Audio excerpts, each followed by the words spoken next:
Good morning. Welcome to another edition of the Megacast. My name is Dave Scott. Tyler Keefe will be here in just a couple of moments, and we will get off to a Friday edition, a Good Friday edition of the Megacast.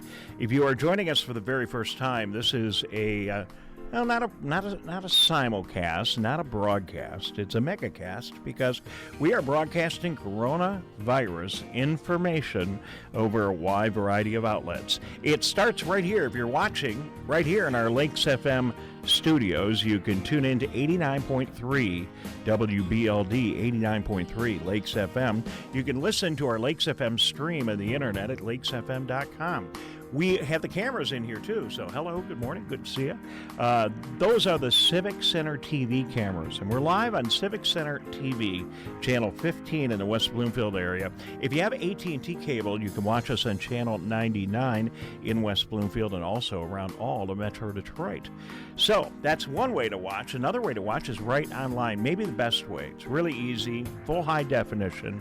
Go to civiccentertv.com and you can watch the entire Megacast. And then we've got our great radio stations, 89.3 Lakes FM in West Bloomfield, all the way out to Commerce Township, up toward Pontiac, and off to the west, Walled Lake and areas. 88.1 WBFH The Biff in Bloomfield Hills and Birmingham, again up toward Pontiac, and then WAHS 89.5 Avondale Community Radio with a very big signal that covers a bunch of Oakland County and all the way into Macomb County as well. So wherever you happen to be this morning, you're in Troy, you're in Pontiac, you're in Waterford, you're in West Bloomfield or Keegle Harbor, wherever you happen to be this morning, we are here for you. Now, we got all that out of the way. What's the show about? Well, this is the Megacast, the Coronavirus Megacast, and we're here to provide you all the most up-to-date and very local information on what's going on during this crisis. So the headlines today,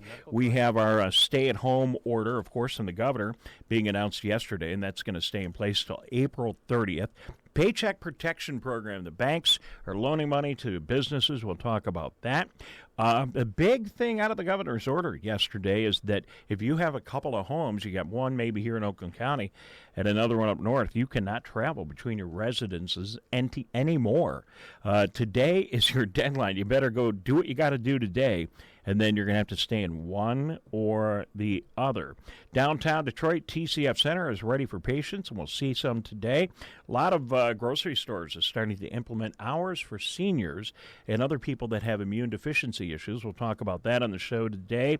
Big box stores, you can go in there, but they're now going to start to limit some of the access that you have to non-essential items. The cases of coronavirus, the new cases, we'll look at a chart. They are declining, finally, here in Oakland County. It's interesting, though, while those cases are declining, the actual number of total cases is not. But we are seeing the very beginning of some improvements. And Tyler Keefe, who's now in the studio, this all shouldn't be so complicated, but I'm still not sure whether you can really get your grass cut or not right now. I mean, something so simple as that shouldn't be so complicated to figure out, but these are the times we live in.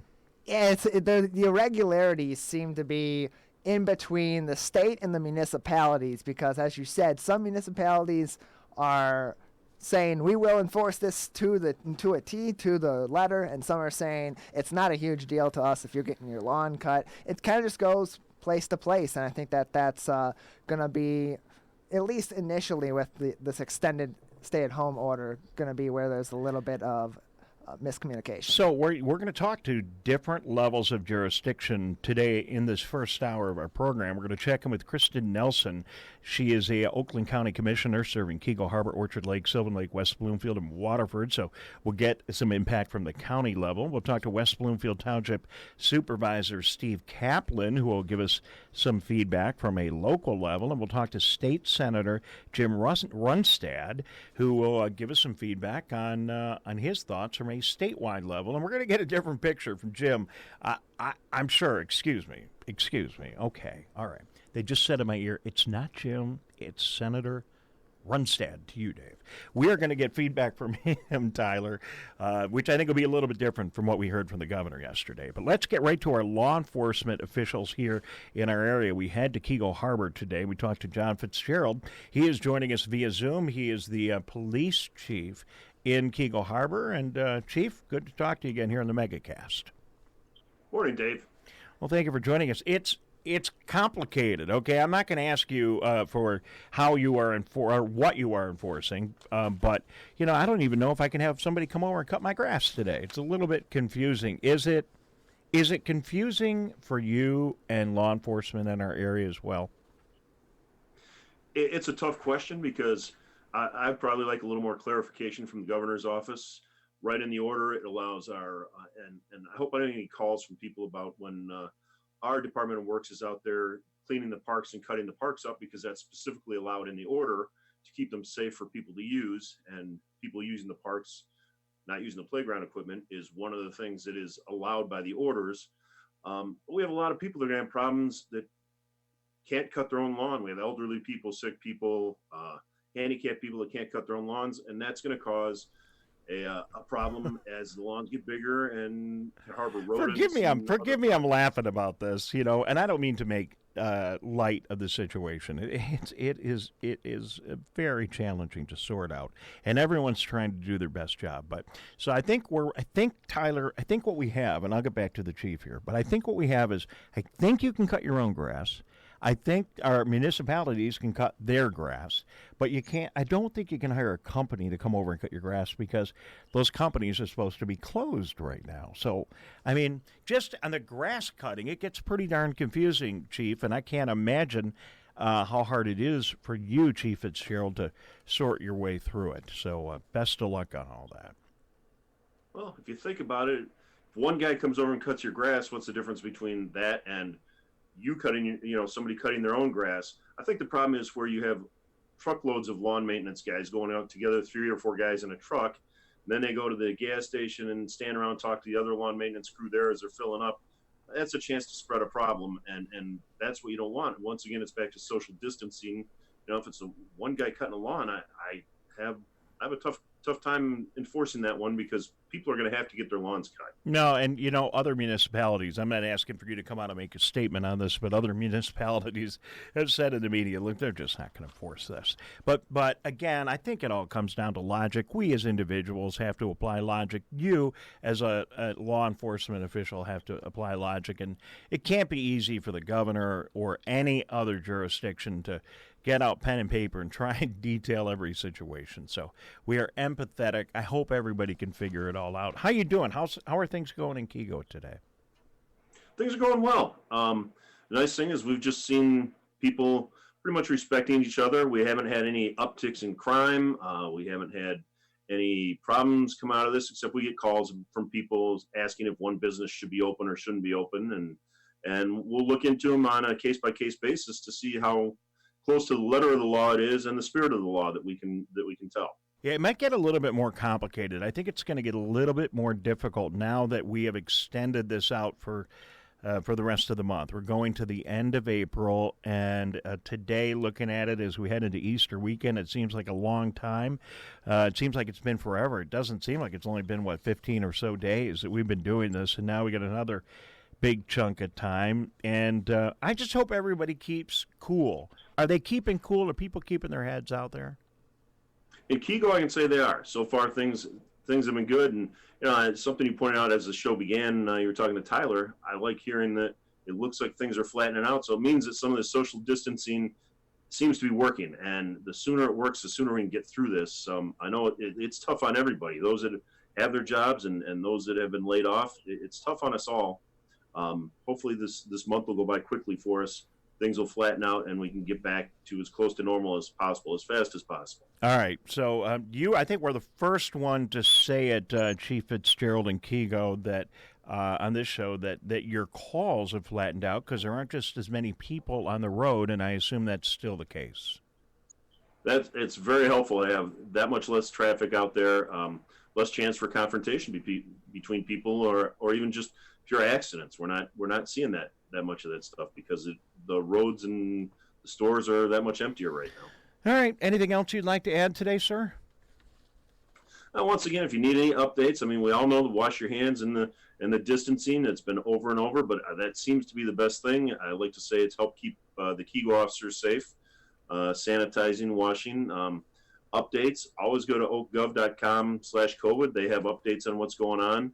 Remember, no gatherings. Don't go meeting up with people outside your household. You don't want to invite the bug into your house, even if you think, well, I'm only having a couple friends over. Some people don't know they even have it.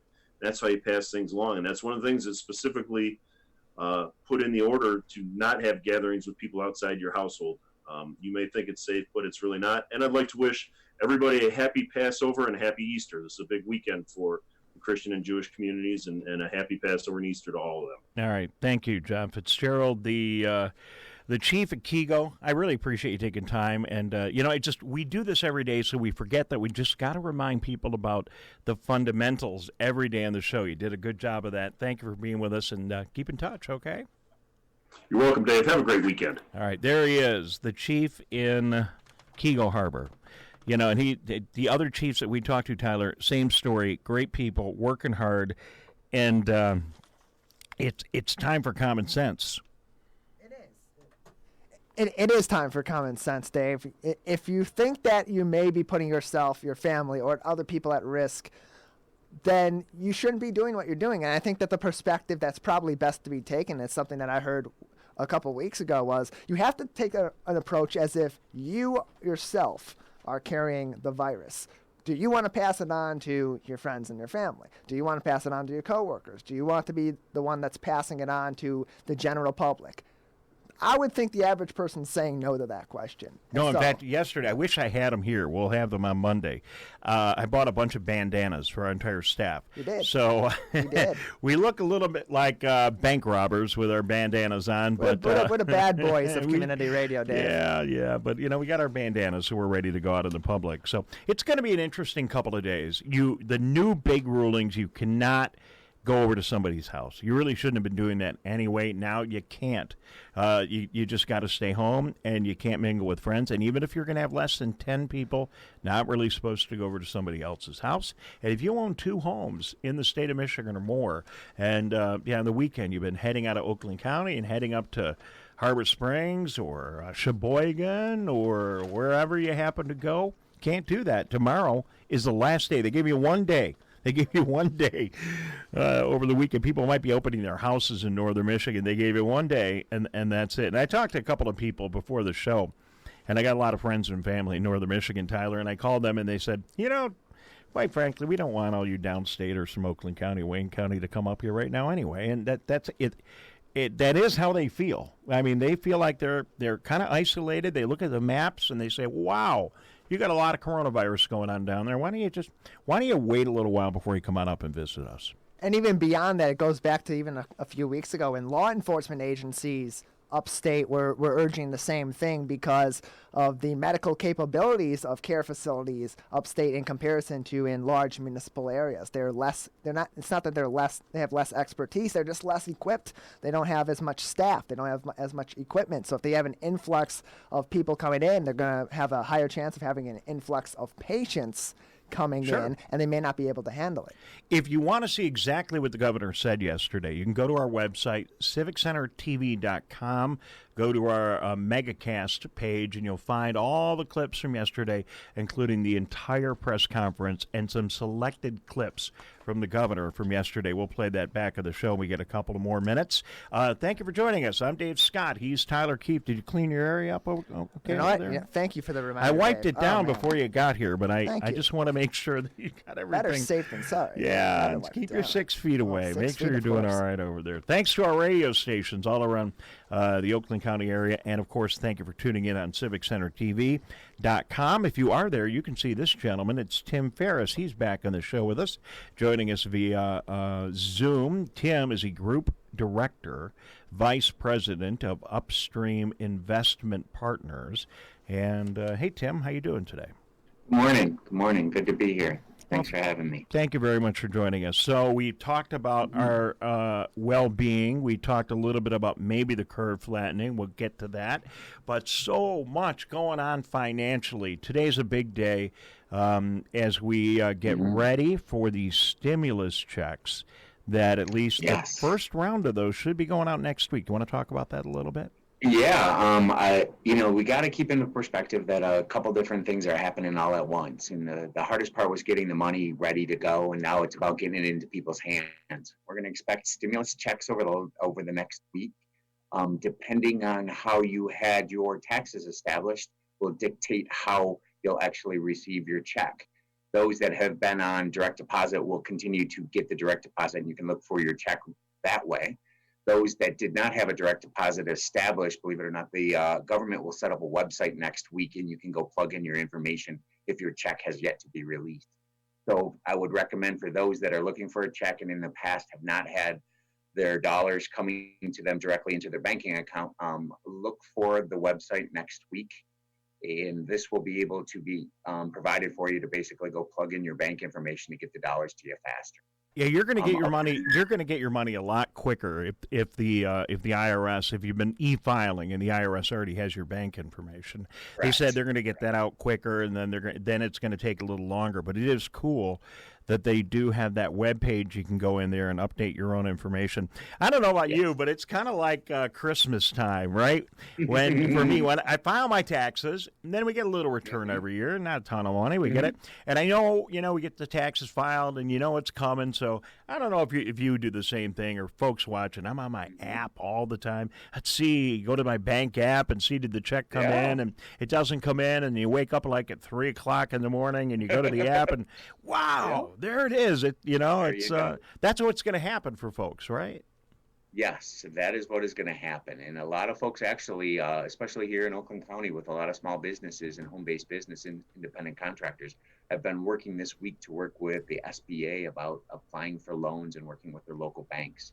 I know that process has been incredibly frustrating for some just because how many people are doing that, but I can assure you that they are getting through some of these programs. I know firsthand, a lot of times you look at these things and say, okay, I want to direct somebody how to do it. I actually went through it about a week and a half ago just to go through the process. And I look forward to similar from my business standpoint, seeing what type of funds will start to come out to help everybody through the small business.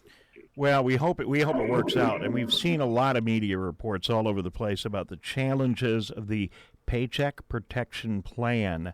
I have filed for it. I thought it was pretty easy to do it. I just am extremely fortunate in that I already have a relationship with a bank. And if you don't, you're going to have to find somebody that's going to even take your application. And then the big banks, I saw another major bank here in metropolitan Detroit reported in the news today, one of our monsters, I won't name them, but, their systems are just overwhelmed. And then they try to set up an online thing where you could go in and do it, and it would automatically go to the SBA, and the whole thing just got overwhelmed, and it didn't work. And my bank sent out a notice. It was widely reported that if you didn't get your application in already, forget it. They got to get the ones through. And so that's all going on. And then, darn it all, yesterday, watching the news, Tim, you probably saw this, that we realized that the money they had for the Paycheck Protection Program, there's not enough to go around. I already know that. So, but our lawmakers in Washington, D.C. are kind of squabbling over the mechanics of getting that additional money. Everybody wants it, but they're fighting over that, and I hope they work that out. My friends and the advice that we've gotten from people, they're just saying, Dave, I know you're a crazy hyperactive media guy, but you and everybody else just take a big breath, and hopefully it'll all work out. What do you think?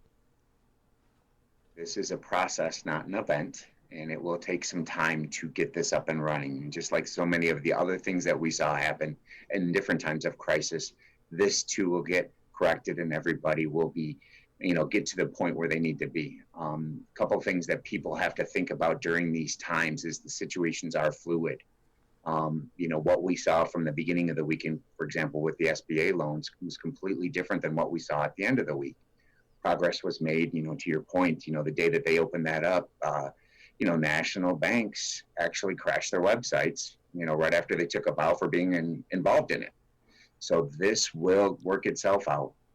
What we have to do is understand that, it's not time to panic. And I've talked to a lot of unsettled business owners wondering how this process is going to work and when their funds are going to come there. We all are uncomfortable because we can't see the other side of the desert. We're in the middle of it right now, but we know there is another side. Well, one of the other pieces of news that we have today is that the Paycheck Protection Program today officially opens for folks that are independent contractors and sole proprietors. So they couldn't apply at the beginning, but they can apply now. It'll start a whole other wave, and we hope a lot of people, to go work on it. You'll get there, but talk about that. Can you help us identify who those people are? I can talk to that quite firsthand because I've worked with several this week in particular. So an independent contractor would be basically a person that runs their own business. Perhaps a lot of them are run out of their homes. In many cases, they're 1099 income, and they really don't have employees. So they're kind of caught in the middle that they thought, well, the PPP didn't really apply to me because I don't really have any employees and I don't have any rent, but yet I can't operate my business. So you're going to see people from tradesmen, contractors, to fitness instructors, to, coaches.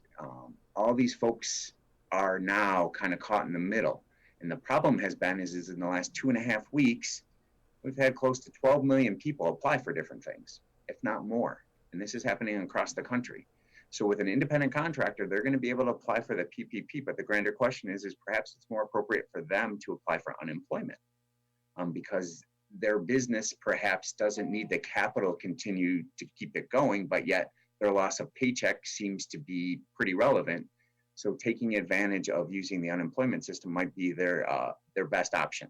Challenge has been, though, like I mentioned, there's been so many darn people that are applying that it's really hard to get through, and the systems have yet to really update to accommodate those. Independent contractors or the gig economy has been approved to be part of the unemployment. Yet the websites on most states have yet to be updated to make it easy for those folks to apply online. So they're trying to call in, and that's been very challenging as well. Well, we hope it all works out. I think it will come around. It's going to take time for these systems to get caught up with so many people applying. Be patient, hang in there, keep going for it, and we hope it will work out for you. And Tim Farris, Group Director, Vice President, Upstream Investment Partners. Thank you for that helpful information. I appreciate it. So, Tim, what are you advising your clients? Let's say you need some money. You don't really have anywhere else to go. You've got some retirement funds, but accessing those, you'll pay a penalty for that. What are you advising people with regard to their retirement savings right now, whether they should use that as a bridge to get through these troubling times? Well, it's a math-driven equation. It really is. I mean, people have to understand that, what we're going through right now is that litmus test that all financial advisors have approached people with over the years. We've looked at the market, we've looked at people's finances, and we've asked them, how are you situated, number one, and are you financially vulnerable? By being vulnerable, we're talking about having, a handful of months, 2-3 months worth of expenses to cover your monthly expenses while you get through this process. Not to say that it's going to go another 3 months, but how do we do that? So a couple quick answers to your questions. Number one, discussing with your financial advisors or ramifications of taking dollars out of different buckets. Like you'd mentioned, there's a bucket, for example, with regard to our 401ks. Many folks will also have access to IRAs, savings accounts. Perhaps they had a CD that was not going to mature for some time and they want to be able to access that. What I really tell people to do is, number one, work with your professional to answer the questions, which are the consequences. Each situation is specific based on the person's personal circumstances. So I want people to make sure that they have their team of experts so that they can ask those straight questions and be able to find out answers and know the pros and cons of every decision that they make. In the last 13 days, we've watched the S&P go up roughly 25%, a shade less, 24.69%, recovering more than half of the decline in the stock market. That's created a sense of euphoria because, hey, we're on our path back to prosperity. But the reality is this event is going to be a process. It's going to take some time, very similar to what we saw in 9/11. So people have to prepare for a little bit longer. So again, to answer your question directly, 401ks have been made available to be able to take withdrawals out for emergency circumstances as a result of the stimulus plan. The penalties that they're looking at are going to be mitigated. The specifics are yet to be determined. Accessing a 401k loan is pretty straightforward. Most folks can do that through their website on their 401k site. That is your first line of defense because that doesn't carry any tax consequences. Your second line is to take a hardship loan, and that will probably carry some tax consequences.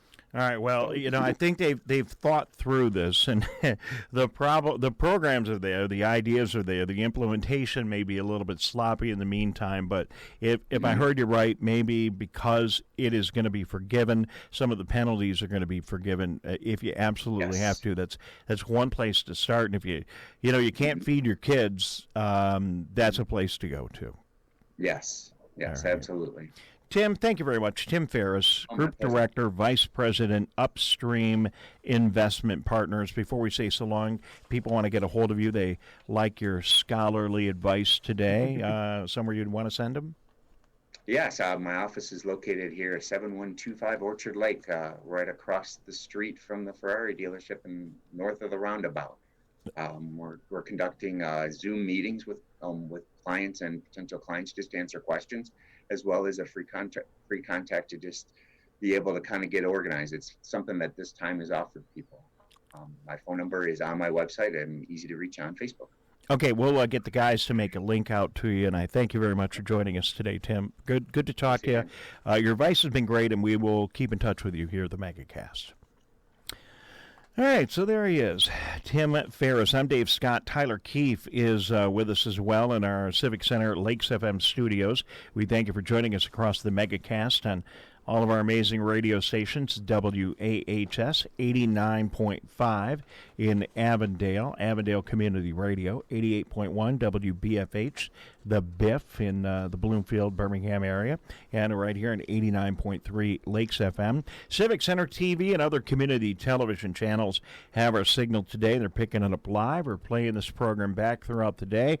One place you can go to see what's going on if you're listening on the radio is CivicCenterTV.com. Go to CivicCenterTV.com, and you'll be able to watch the entire broadcast. And we have all kinds of information up on the website. Go to CivicCenterTV.com, and you'll see all the latest news of the day. And there are links and archives to our all of our programs. So we hope you continue to check in. Well, as we said earlier in the show, we are fortunate today to be able to talk to local officials, county officials, and statewide officials. And when I say officials, I should say elected officials here in the program today to get their reaction to the governor's order from yesterday and everything that is coronavirus. And joining us for the first time in the Megacast with a perfect Zoom picture is Kristen Nelson, Oakland County Commissioner, serving Keego Harbor, Orchard Lake, Sylvan Lake, West Bloomfield,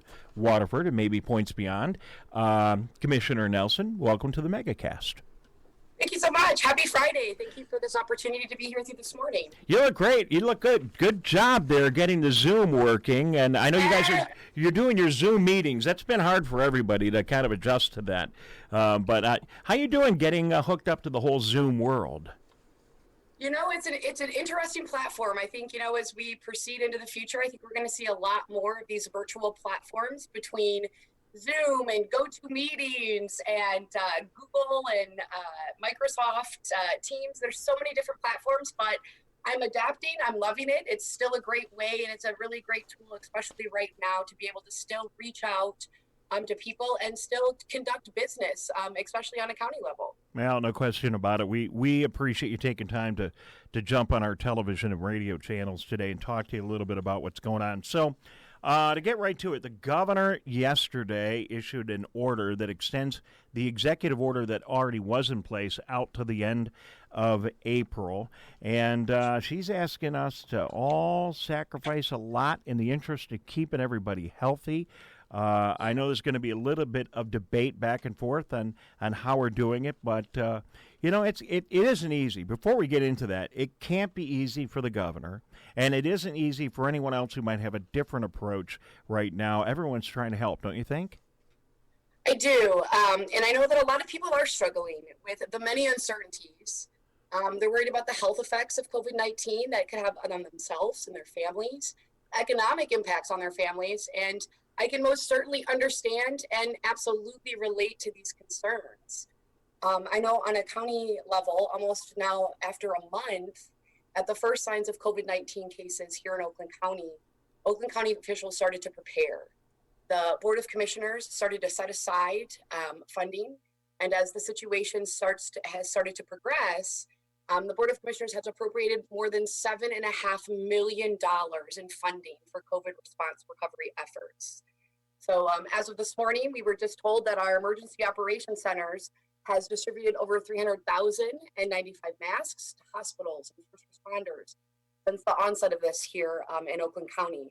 Starting next week, we're going to be part of distributing over $2 million in small business grants to help our struggling Oakland County businesses. And the Board of Commissioners is matching dollar for dollar. Right now, as you've kind of shared, our main focus right now is bending the curve, social distancing, all these stay-at-home orders, our public health orders. These are specifically put in place to help bend that curve and reduce the number of cases and fatalities of COVID-19. I know it's difficult. It's a big kink in a lot of our daily routines, and just the everyday predictability in our routines have been upset due to these stay-at-home orders and social distancing. However, what we do know is that we've seen some positive trends in these statistics and reports with the number of cases here in Oakland County. And even this morning, I heard that one of our larger hospitals in Oakland County has reported that they are discharging more COVID patients than admitting. And this is largely due to our social distancing and stay-at-home orders. Well, you got to give a nod to the people in Oakland County, because, we wake up, we see the media reports, we turn on the national broadcast, and it isn't any fun to watch the president's broadcast and hear Oakland County, Wayne County, Michigan, Detroit come up, the place where we live, and it isn't any fun to today hear people in northern Michigan say, hey, we know you got that cottage up in Mackinac, but we would appreciate it if you stay home for a while. So we know that we're right in the epicenter of it. But look, people, Kristen Nelson, Oakland County Commissioner, people have really stepped up and complied with the rules to the very best we can. And you're right, we're going to talk about numbers in the show, but hospitals are releasing people. The number of those that are getting the coronavirus is starting to come down a little bit. These numbers are very early indications, but the numbers are starting to improve. And does that present a little challenge for us now? So the folks are going to see, okay, things are getting a little bit better now, and I got to stay home in my house and do everything I've done as it was getting worse. And it's nice outside, and darn it, is it really going to hurt if I go out and golf? This is going out and passing through everybody's mind, so we might as well talk about it. It's a challenging time as a leader and all of us as followers, don't you think?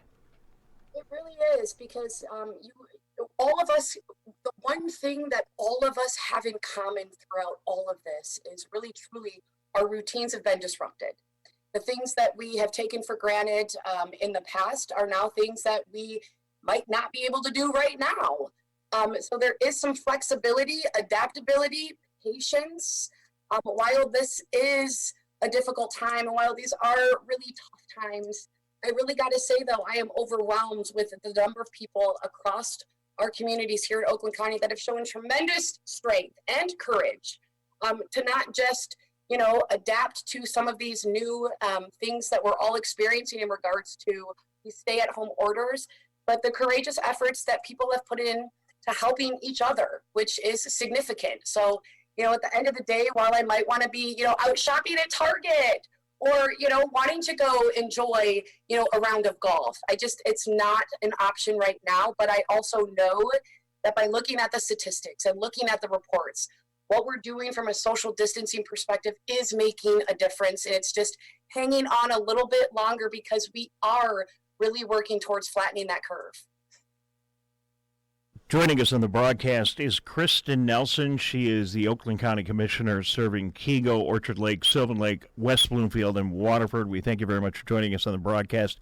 Any other things you guys are talking about at the countywide level, new things that we need to be doing? I know the county is responsible for emergency operations, distribution of some of the national items that we need to get into the hands of folks, but are there other things going on at the county level that people should know about? So I think a lot, same with our, state and local governments, we're learning. We're learning about some of the things that we could have done better to prepare for pandemics and epidemics. We didn't necessarily come at the forefront with this really having the supplies. And this isn't just something here locally that we're struggling with. We're struggling with this at the state level too. So I think as we're going through this together, we're learning about things that we can do better, next time to help prepare. Although I do got to say we've done a really great job with the resources that we have. But I also, will be open and honest and say there are a lot of things that we are striving to do better and constantly look at ways that we can better serve the health and safety of people across not just our communities here in Oakland County, but across our state.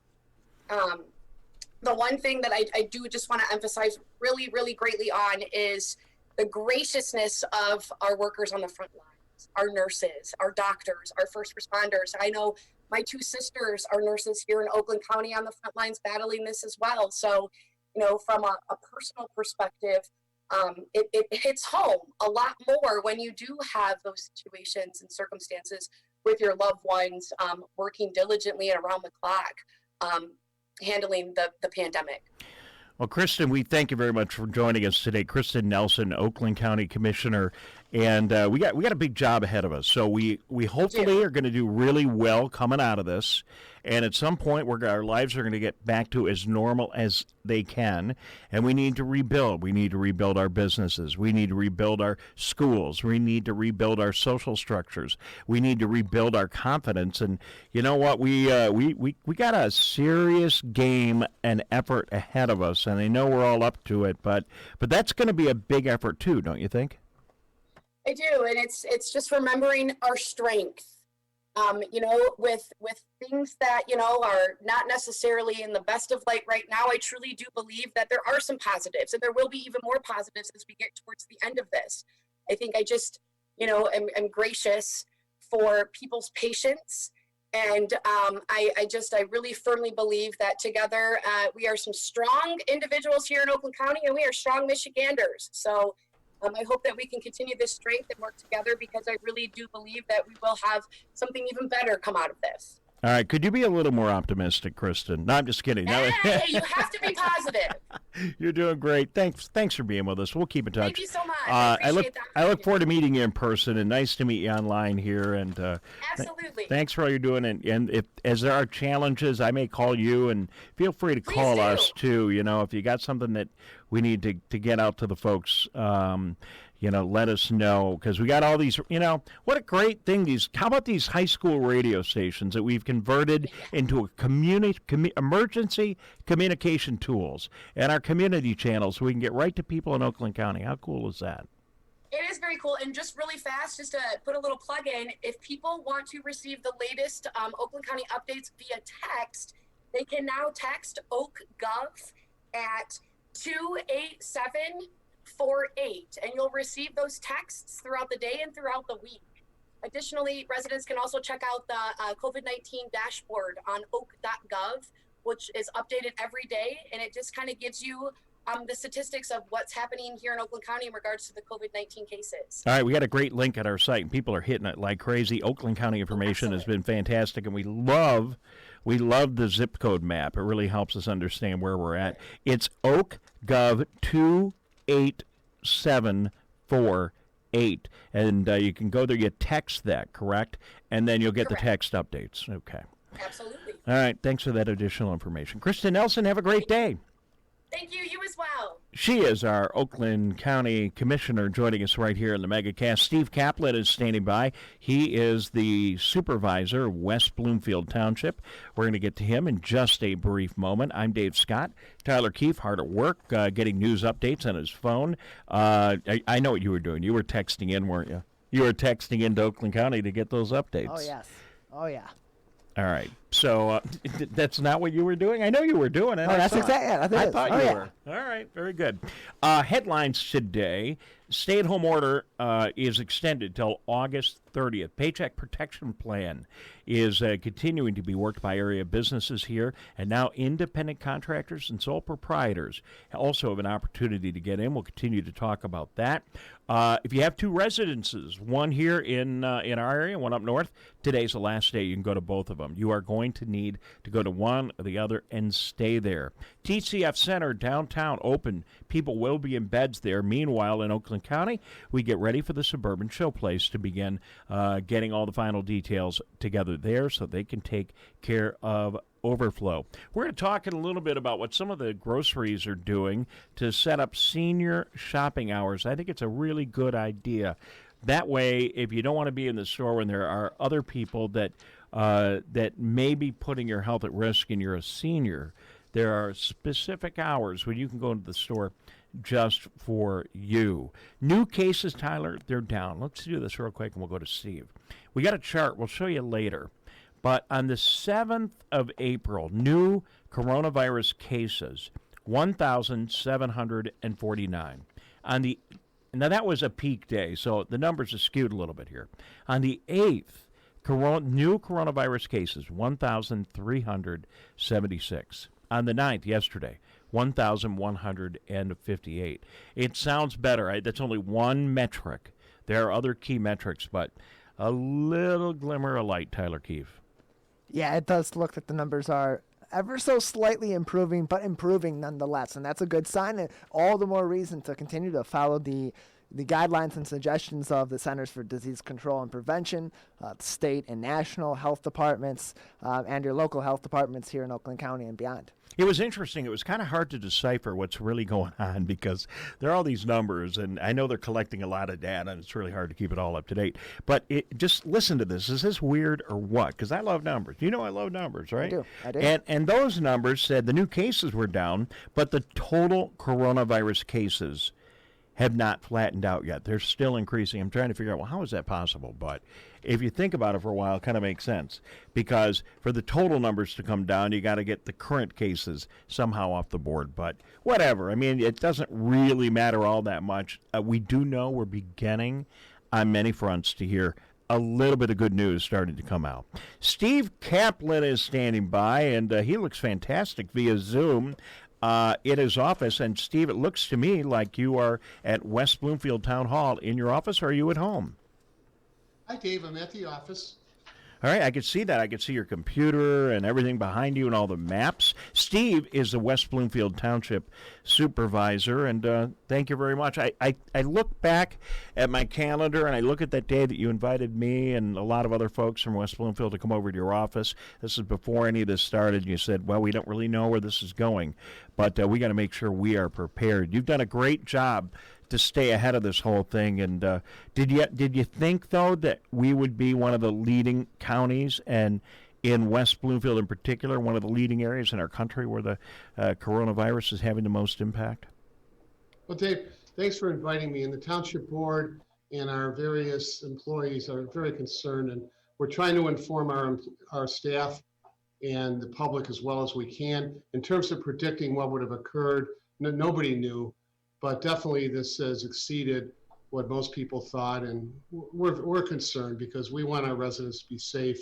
We want them to be able to enjoy life, and what has happened, this pandemic, has just changed all of our lives. Well, but I think it's been managed as well as possible by the police, by the fire, by the elected officials, by the employees in the township. The essential services are still there, but we've been able to isolate. And a little bit of optimism today. Tyler and I were just talking a minute ago. We're beginning to see the very, very, very beginning. It's nuance, but the very beginning of some of these numbers come around. And, Steve, I imagine that is directly a result of the actions that people have been taking as a result of leadership from government?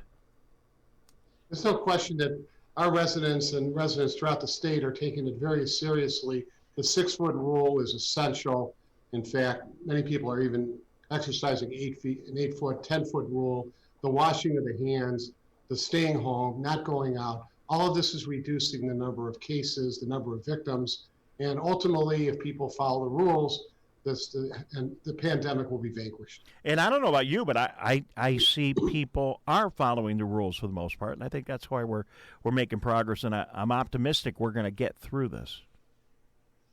Yes, likewise. And so our residents, many of them they're taking it seriously. They're not going out. They're staying home, and only for emergency matters like food and pharmaceuticals are they leaving their homes. You know, but all the things that we depend on, water, electricity, services, television, where would we be? It's all at home without some TV right now. All these right, things. harkening back to August of 2003 with the 3.5-day power shortage or outage based on a grid defect in New York. Remember that, Dave? We didn't have televisions, we didn't have water, we didn't have electricity. At least now we can watch our televisions, we can meet with each other by Zoom, and we have water and power. Any challenges that you're having at the township or on the other side of it, things that are going really well in the midst of all this that you want to share with people? Yes, I think our police department and fire department have done well in notifying the public, and the township board, of course, is doing what it can to provide information to the public. I think we are pleased with how our residents are responding. That's one of the reasons we have such a great township here. We have top-notch people living here, and we're just proud as township board members to assist as much as we can to try to make people's lives even a little better. So we just heard from one of our county commissioners. We're going to hear from one of our state lawmakers in just a couple of minutes, and then you on the local level. Is everybody working together? I mean, is state government, local government, county government, the federal government? I know we can always do better, but are the lines of communication open, and are you able to interact with those other agencies? Right, the state has been in touch with us. The county has been phenomenal, just stupendous, and contacting us on a daily basis. So I want to commend the county. But politics has not reared its ugly head here. It's not a Democratic issue. It's not a Republican issue. It's not a Libertarian issue. We're all in this together. It's unusual for there not to be any political infighting at this stage of the election cycle.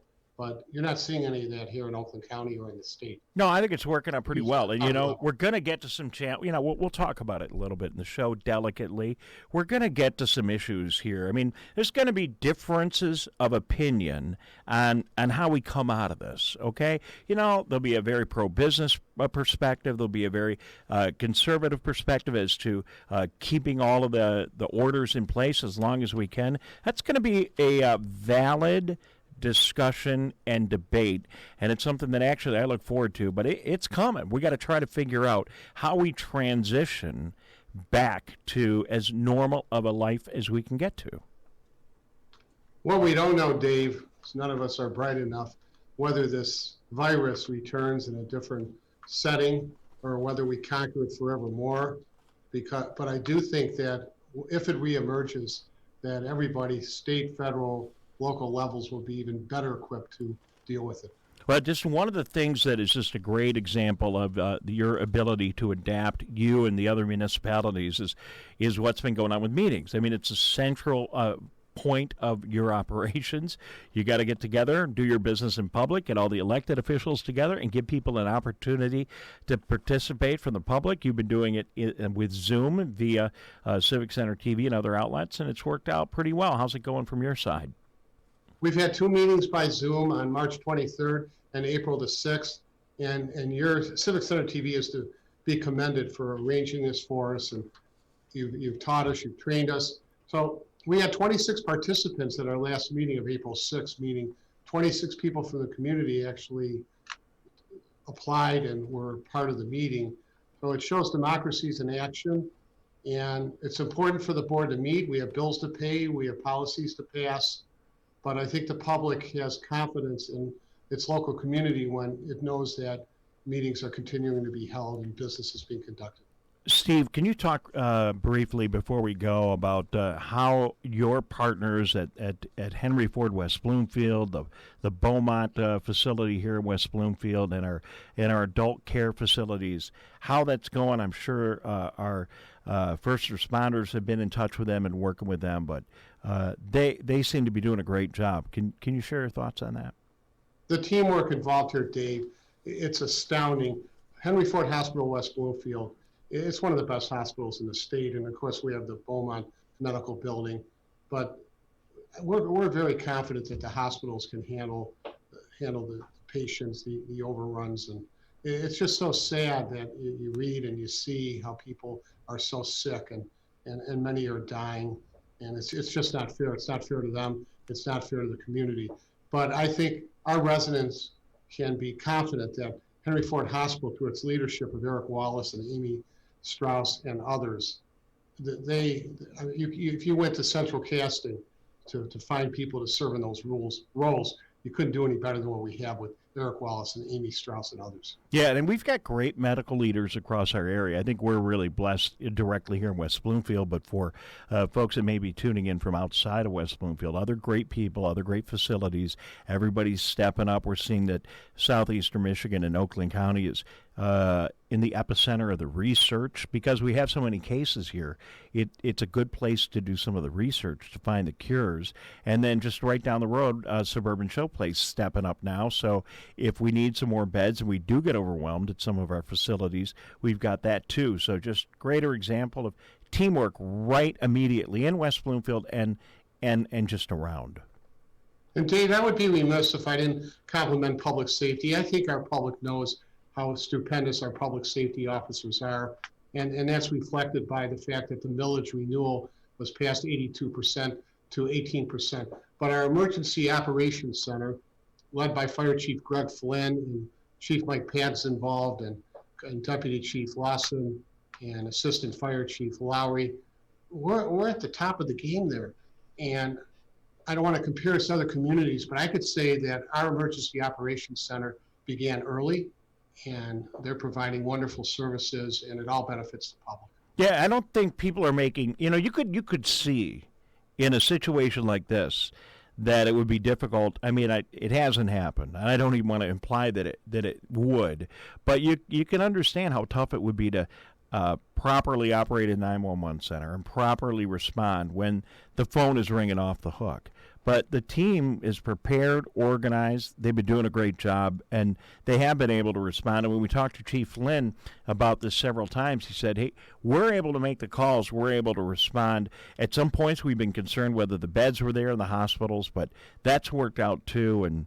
And I would echo everything you said about the public safety folks here and around our area. Well, thanks, Dave. So, Steve, anything else that you want to add before we run along? Township Board is, all 7 of us are active. We're involved in the community. We're here to respond to your calls. By the way, we're taking calls at Town Hall every day, even on weekends, so please call if you have any questions. But just know that the local government, we care, and we're doing the best that we can. All right, Steve, thank you very much, and thank you very much for joining us and all of your support and your participation today, and keep up the good fight. And I know before you go, you probably want to say Happy Easter and Happy Passover to everybody, too. Yeah, isn't it ironic that 2 of these wonderful holidays are disrupted to the point that people can't even meet with their families? Yeah, it is. We will survive. We will survive all of this. We will. Thank you, Steve. Have a great day. Thanks, Dave. All right. Yeah, just, a great example of one of our local elected officials on the front line trying to make it all happen. And Tyler, things are going pretty good. They could be going a lot worse, but we have not had a major meltdown of our operations in West Bloomfield or any of the other communities. And, that's because of a ton of planning, a ton of work, and dedication of so many people. Yeah, and the work that's been going on since the crisis began, these municipalities have been working around the clock to mitigate this issue as best as possible, to control the situation as best as they possibly can. and a credit to them for helping in this situation, because it's been really tough, and it's something that did just spring up on everybody. And I think the municipalities are handling it well, which is helping the residents to be eased and take care of business themselves. All right. Well, we want to thank you for tuning in to the Megacast. We have talked to a member of the Oakland County Board of Commissioners. We have talked to a local executive in one of our communities. We heard from the governor yesterday. And in just a moment, we're going to hear from our state Senator Jim Runestad and find out what kind of feedback we're getting from the state level. So good to have all levels of government here on our show today. I want to do this a little early, but thank our outlets all across the Megacast for being here today. And it's 89.3 WBLD Orchard Lake, 88.1 WBFH Bloomfield Hills, WAHS 89.5 WAHS Auburn Hills. And we got all these radio stations, our TV outlets. Those of you watching at CivicCenterTV.com, thank you very much for being a part of the Megacast. Joining us now via Zoom, I'm not sure where Senator Runestad is, but we're going to find out. It looks like he's kind of comfy maybe in his home. Senator, good morning. Welcome to the show. Good morning. Yes, I'm here at home and in White Lake Township. Well, thank you for joining us via Zoom, and our viewers on TV could see you. Our listeners on the radio can hear you. How are things going, first of all, for you and your family, and is everybody healthy and all right? Everybody's healthy. We're kind of hunkered down like everybody else, and try to be safe and not to interact with the public any more than absolutely necessary. So we're doing everything we can to do the social distancing like everyone's trying to do. But yeah, everybody's safe here. How did that go? And we'll get to your reaction to the governor's order in a minute. But how did that go when you and the other lawmakers earlier this week had to go back to Lansing and vote in person? You were not able to do what the municipalities have been doing and have Zoom meetings like they're doing in the counties and in the municipalities. You guys had to be there in person. How did that work out? Well, we felt it was a constitutional issue. It's undetermined whether we would be able to meet remotely like some of these other local municipalities are able to do. So we met. We knew we had the votes to pass the extension through the end of the month. The governor was asking for a 70-day extension, but what we've discovered with this virus is that it's day by day, hour by hour, week by week, and there's constantly changing the scenario with the medical situation. So we wanted to take it in a more thoughtful, progressive approach. So we will be revisiting this at the end of the month and determining whether we're going to do another extension or not. But we want to make sure we're very thoughtful in how we proceed. State Senator Jim Runestad on the line with us. Dave Scott, Tyler Keefe in our studios in West Bloomfield. Senator via Zoom at his home in White Lake joining us. So, Senator, your reaction to the governor's announcement yesterday, the nuts and bolts of that are a extension till April 30th for the stay-at-home order and a number of other provisions. What are your thoughts? Well, overall, we concur that to the absolute degree we can, we want people safe. We want them distancing from others, and that part made sense. What we disagreed with was whether a job is essential or safe is the big concern. We absolutely want jobs that people could do safely, and she put together what she said was essential that there was some disagreement on.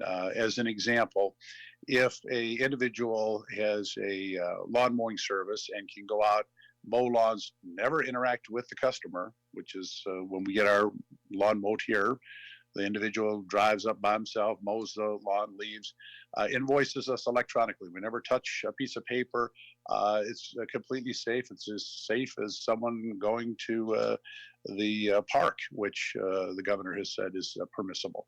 So we're working on some recommendations for the governor now. We have a work group in the Senate looking at jobs that we believe can be done safely, that are currently prohibited. And that's an area that we hope we can reach an agreement with the governor by the end of the month. You know, Senator, it's a valid debate. You know, let's not get partisan here. You're a Republican, she's a Democrat. I think everybody knows that. But this doesn't have to be a heavily partisan thing here. You know, this is a valid debate.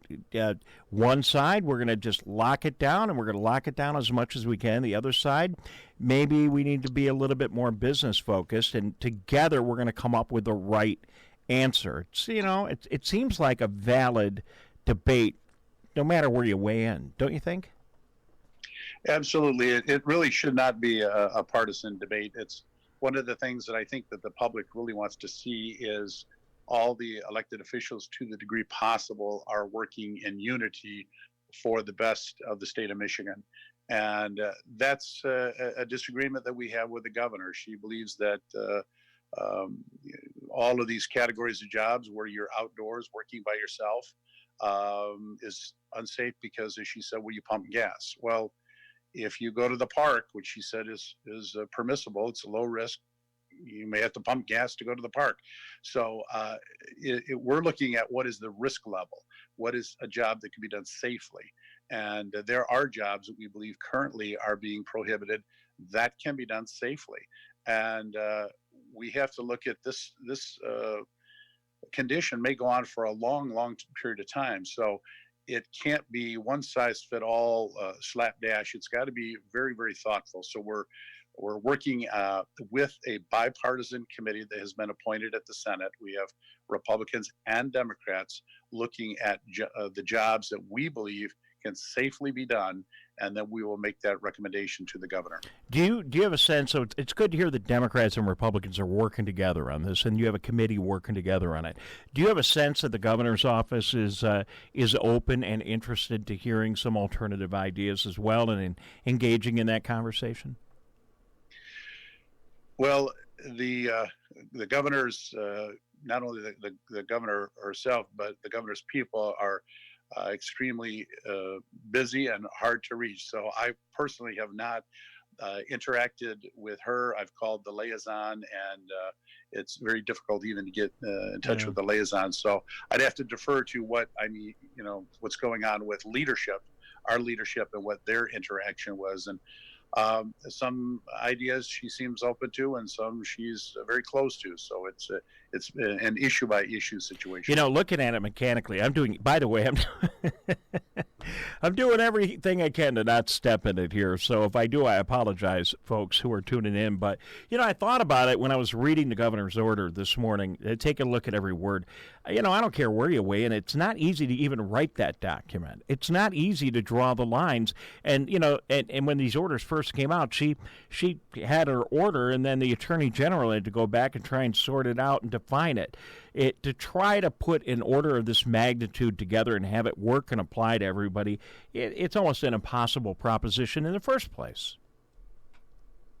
It's a big job, and I don't fault her for finding the difficulties in putting together this massive executive order, but I think that she would be well served to listen to the legislature and our concerns on jobs that we believe can be done absolutely safely, and to keep people employed that you may not have an alternative. I mean, there's some people that have a business and they're not going to get unemployment. And if their business goes under, they lose everything.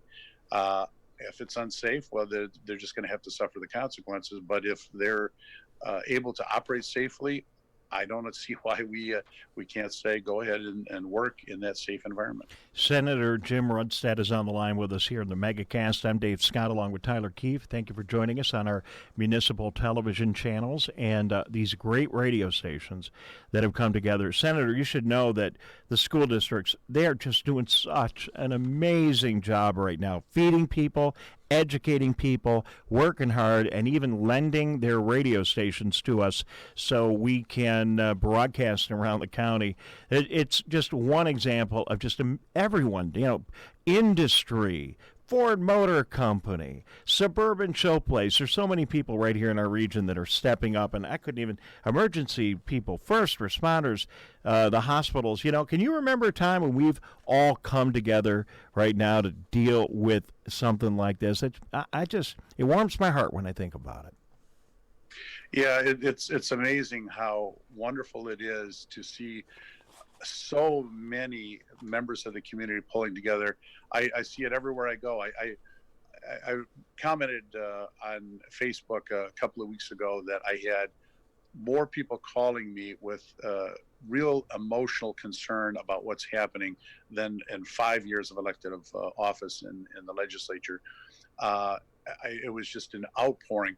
But the thing that amazed me is that not one person was angry, was adding recrimination, this or that should have been done. They wanted to know, what can the state do or what can they do? It was really an amazing experience to hear the reaction in this terrible, terrible environment, how people were pulling together and wanting to see what they can do to make a difference. I've had call after call of people saying, I have supplies that I can deliver. What can I do? It's been an amazing experience. Is the state hanging in there financially? I mean, there's all these things that need to get funded. Are we going to be okay? Or is the state getting money from the federal government? Or how are things going? Or is that just something we don't need to worry about at this time, and we'll worry about it later? No, it's going to be a big concern. There was a supplemental appropriation that the legislature and the governor agreed needed to be slashed because we don't know what the revenues are going to be going forward. And my guess is that we're going to be having a deficit of revenue this year and next year. There's going to be a lot of, unfortunately, a lot of cuts that are going to have to be made.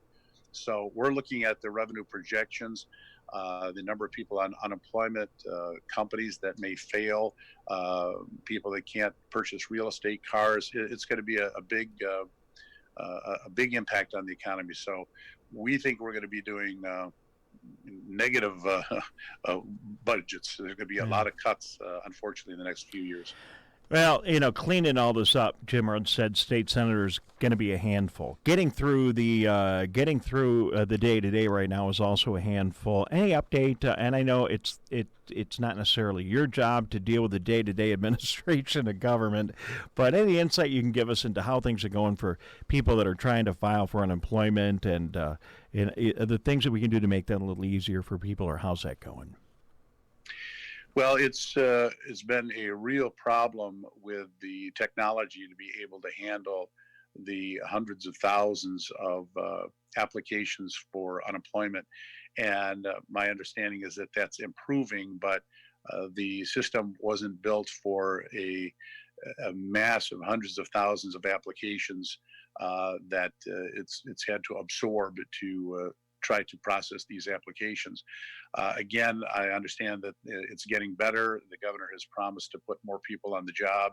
So hopefully that's going to improve, because people need to be assured that they're going to have money coming in to feed their families. So it's a top priority. Senator, anything else you'd like to add that folks in your district, in our area, might find helpful to know? Well, if they have any concerns, don't hesitate to give my office a call. We are still working, answering the phones, emails. We're there. I get calls, emails, texts all day long from the time I get up until the time I go to sleep. A lot of them come to my personal cell phone. So we're working as hard as we can. The staff is working 7 days a week. So if they have concerns, don't hesitate to get in touch with our office. Well, I really appreciate you saying that, because that's what I've always used my state representatives and senators for. If something got snagged in Lansing that impacted me or my business, or I just wanted to voice my opinion, we were always able to do it. And if that was disconnected from constituents right now, it'd be a problem. So I'm glad to hear you're doing that. I know Steve Kaplan, who we just had on the line, I'm around him a lot. He'll stop anything to pick up a constituent's call, and we make that a high priority, and I know you do, and I appreciate that. So thank you. Good luck with everything. We've got some challenging days ahead of us, but I'm sure we're going to get through it, and we'd like to stay in touch with you, and I appreciate you taking time for our viewers and listeners today. Absolutely. Thank you for having me on, and have a great weekend. All right, you too. Best to you during this Easter Passover holiday, and best to all of you who are tuning in. He is our state senator for many of you in our listening and viewing area. Jim Runestad joining us from his home in White Lake. I'm Dave Scott. He's Tyler Keefe. Tyler, we've had so many guests lined up. We've not taken a break all show, so we're going to do that in a minute. I just got a great note. This is very good. We've made arrangement to check in with Dave Lorenz. He is with the Michigan Economic Development Corporation, and Tyler, he is the #1 guy at Travel Michigan. And as we go into a period of time under the new executive order that says you're staying home till the end of April, our tourism economy, people say tourism, agriculture, automotive, the three pillars of our economy here in the state of Michigan. It'll be interesting to see what he has to say about, are we going to have a summer travel season here in Michigan? It'll be interesting to get his perspective, get a perspective of somebody who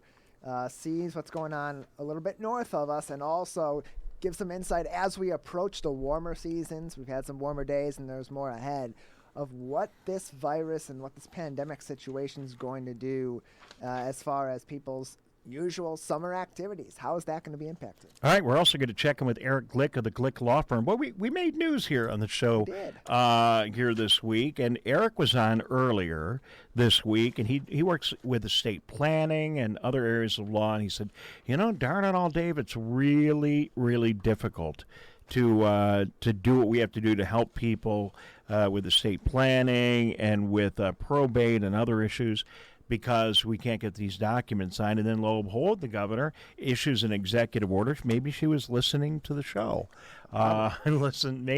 Made an executive order after we talked about that, and have cleared all that up. So we'll talk to Eric real quick about that, get an update, and then we'll check in with Dave Lorenz from Travel Michigan and have a news update for you, a coronavirus news update for you in just a moment. Dave Scott, Tyler Keefe, Lakes FM, Civic Center TV. We are, by the way, on Facebook, as we are each and every day. Normally we've got an external Facebook partner, but today we actually decided to do a little bit of work on our own. So we are on our own Facebook page today. What do you think about that? So you can go to Civic Center TV on Facebook, and you will see us live, and it gives us an opportunity to remind everybody, would you do us a favor and friend, is that what you say, friend? You're going to like the page. Like, not friend. Like it, right? Yeah, if you like it, you're as good as a friend. Okay, so we like our friends, and our friends like us. So like, friend, whatever, go to Facebook, do the thing so we can keep in touch with you. We're going to take a minute. We'll be right back. Concerned about the coronavirus, and we're working hard to combat its spread and keep your family safe. But we need your help too. Wash your hands often with soap for at least 20 seconds. Avoid touching your face and cough into your sleeve. Replace handshakes with an elbow bump. Avoid large crowds or events, and if you're sick, stay home and call your health provider. Every one of us can make a difference limiting the virus's spread and keeping Michigan healthy. All right, welcome back to the Megacast on 89.3 Lakes FM. You can get the audio stream at lakesfm.com, Civic Center TV, Channel 15, and then Civic Center TV on the Internet. Watch us in high definition at civiccentertv.com. Of course, Channel 15 on cable and Comcast, and Channel 99 on AT&T. And a huge thanks to our fantastic radio stations around Oakland County, 89.3 Lakes FM, 88.1 WBFH, The Biff, and WAHS 89.5 Avondale Community Radio. Tyler, like I said yesterday, I've been tuning into the stations. They are playing some excellent music, really good.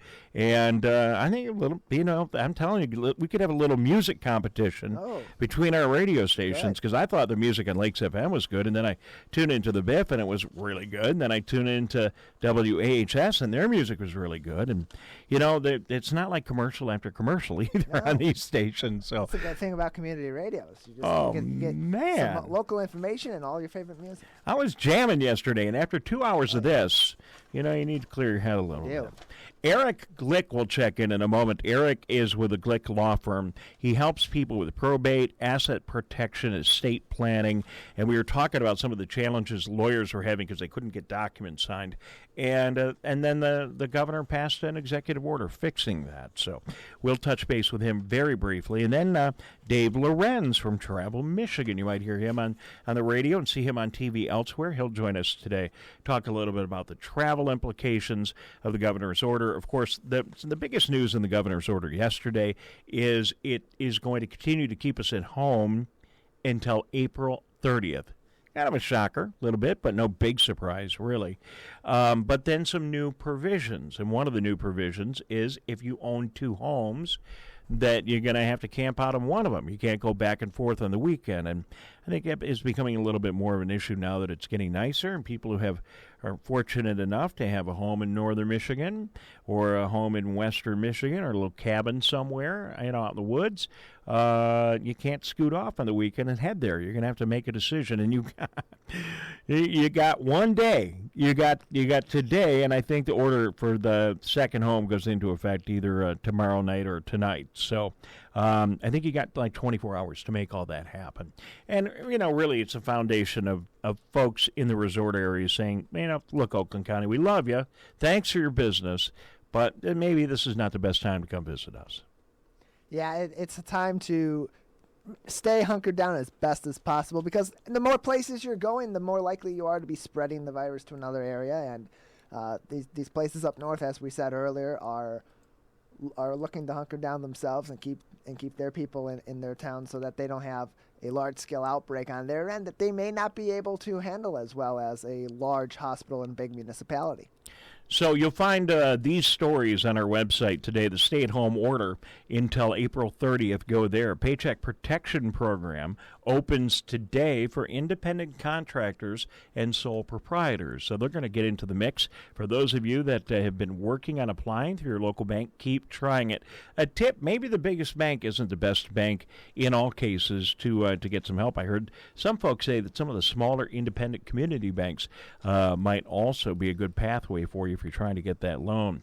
Travel between residences in the state of Michigan prohibited after, I believe, today. TCF. I saw some pictures of the setup down there. I still call it Cobo. I'm sorry. Cobo TCF Center downtown. They are ready for business, and there are going to be patients there today. And then the really great news yesterday is that we are going to, in Oakland County, have another facility, a backup facility in Oakland County. It's going to be the Suburban Showplace. And yesterday we had a member of the Suburban Showplace team, Mackenzie Bowman, join us on the Megacast, and she was talking yesterday about how they are getting things set up there. Let's listen to what she had to say yesterday in the program. Yeah, so the state was checking out multiple facilities, and they approached us about becoming the second alternate care site in Michigan. At first, we were a little bit scared, but after thinking about it and realizing how much we were needed, we realized we need to step up and become a resource for the community and the state. Ultimately, the health and safety of all the community members is our highest priority, and we're really uniquely positioned to be able to assist, so we felt the need that we had to. Really cool of the team there at Suburban to be so helpful to us yesterday and join on board in the broadcast. And then they got their hands full. I mean, they really do, trying to get everything set up, working with Ascension Health in their area, working with the Army Corps of Engineers, has done a great job downtown, working with the state. But, Tyler, we don't know, but we might need those beds. We might really need those beds in Oakland County. Glad to see that's going on. Senior shopping hours. We're trying to check in with a couple of the grocery stores, but this new executive order suggests, and people are doing it anyway, setting up senior shopping hours at some of the groceries around the area. I think it's a really good idea. So if you're a senior or if you have some health issues and you don't want to go into the store when everybody else is in there, how about going into the store when there are fewer people in there?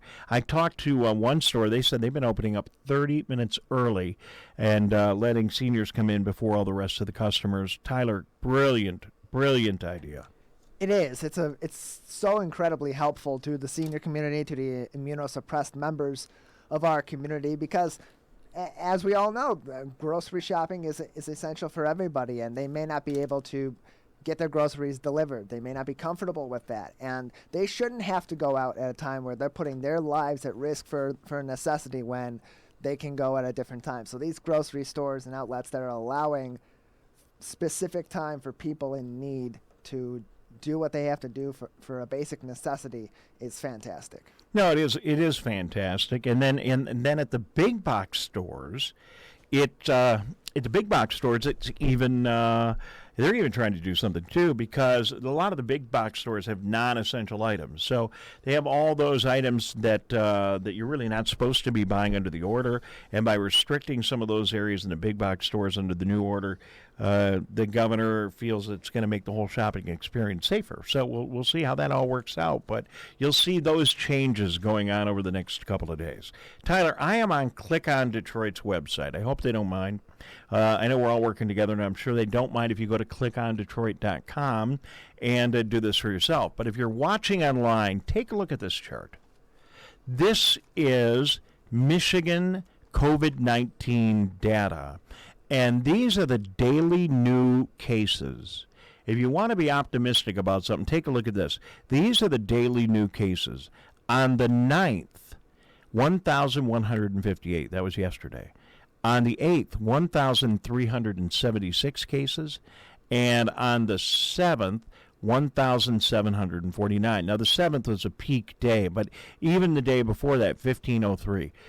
This is telling us that the daily new cases of COVID-19 in Michigan are going down. That's great news. It is, and we need to take the continued precautions that we have been taking and take this seriously as everyone has been to continue to bring that down, because otherwise we're going to be circling around in this situation for a while. Now we hear that that deaths sadly lag, and it makes sense. So as new cases pop up, people suffer through the disease, and later in the game, that's when people unfortunately are passing. So those numbers aren't quite there yet, but the daily new cases, they are moderating. It was odd in that the total number of coronavirus cases here in Michigan, those numbers have not yet started to go down, but I think we're going to start to see that. So if you're looking for a little bit of good news, a little bit of optimism today, there it is. Don't give up. Keep working hard. Keep your distance. Stay at home. Do what you're supposed to be doing. But there, Tyler Keefe, at least, is a little bit of good news. Okay, on your screen right now, we have Eric Glick. Can I do that? Sure. On your screen right now is Eric Glick. Eric is from the Glick law firm, and he joins us right now on Civic Center TV. And what are you trying to tell me? I'm trying to say. Oh, I got to hit that button there. Okay, thank you. Hang on a minute. Hey, Eric, you're going to have to wait a second. I got to show people on TV. See, he came over and he touched my mouse. So, inconsistent with all the rules and everything, I've got to wipe my mouse now. It's a corona foul right there. That was definitely a corona foul. Thank you for being patient, Jim. Thanks for putting up with all that. And we see you now. Welcome to the Megacast. Welcome back. Are you talking to me, Dave? I am. Now I'm talking to you. Welcome back. How are you doing? I'm doing great. How are you? I'm doing great. So we had you on the air the other day. Eric Glick is with the Glick law firm, and he is an attorney that deals with probate, estate planning, asset protection, and much more, all kinds of commercial litigation. And you were telling us on the show the other day that you couldn't execute documents because they had to be signed the old traditional way. and it was putting some of your clients at risk because the documents that you're trying to complete couldn't be done in accordance with the law, correct? That's right. And I was thinking of making a joke and saying it seems like just yesterday we were talking about this when actually it was 2 days ago. But yeah, that same evening at about 8 o'clock Wednesday night, Governor Whitmer signed a new order suspending those hurdles or those restrictions we had against remotely witnessing and notarizing estate plan documents. And so that's Executive Order 2020-41.